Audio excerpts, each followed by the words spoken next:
All right, on to the Middle East. President Trump calling off a wave of strikes in Iran, citing new progress on a potential deal with the regime. But the commander-in-chief says U.S. forces remain locked, loaded, and ready to go if needed. Our chief foreign correspondent, Trey Yingst, is live in Tel Aviv with the latest. Good morning, Trey.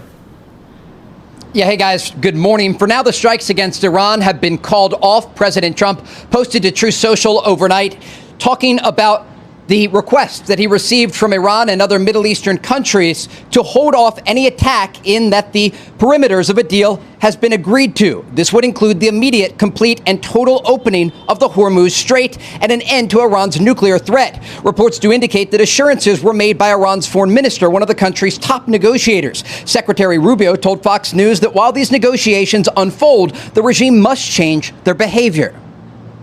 I think what does it, the regime has to change. You may not have a regime change, but the regime has to change. The Iranian regime traditionally has been expeditionary. In essence, their view is they don't want to just govern Iran. They want to govern the region. They want to export their revolution. That does have to change. And the only way you're going to change that is if you make the price of it too high for them to be able to pay. Before the latest diplomatic breakthrough, Iran attacked additional vessels in the Strait of Hormuz late last week, causing damage to at least one tanker. The Iranians also launched fresh drone attacks at Kuwait. At a cabinet meeting at Camp David on Friday, the president described his displeasure with the way the Iranians have negotiated while continuing destabilizing activity. I'm losing faith in them because they do lie and they do misrepresent. Well, the other day, the 5 missiles were shot. We knocked them down, but we were in the midst of a negotiation. I mean, I'm waiting for Steve to call me. How's the negotiation going? And instead, I got a call from Pete that they just shot 5 missiles at one of our bases in Jordan. President Trump giving the Iranians an olive branch here to reach an agreement. We'll see if they take it. Guys? Well, that's the question, Trey. And the president has shown incredible patience in an effort to hold out for diplomacy to get a deal. But are you getting any sense that it's going to be different now? The MOU ended up not working. Another negotiation. Iran just keeps going back to doing exactly what they've been doing. And these negotiations don't go anywhere. What should we expect this week? It's a challenging landscape for the Trump administration because they are dealing with not only an unstable regime, but an unpredictable regime. And we saw this last week as the president sent his negotiators to try and reach a deal with Iran.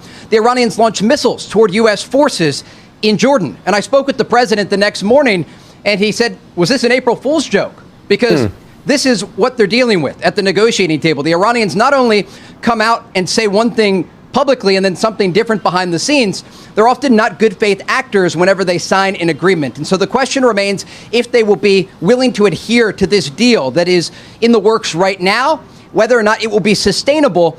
And then ultimately, we have to remember that the president has strategic patience here. There is still a massive U.S. military buildup across the Middle East, more than 50,000 U.S. service members, destroyers, fighter jets, tankers, all prepared. If these talks fall apart, the president does have military options on the table.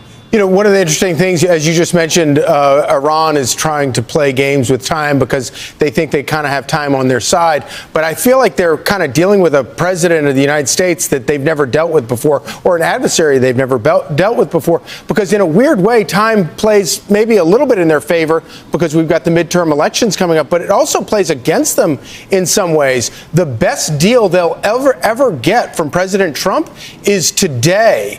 Come November 4th, after the midterms, whatever deal Iran might have thought they might have been able to get today is going to go out the window, and Trump is going to go full unleashed on them.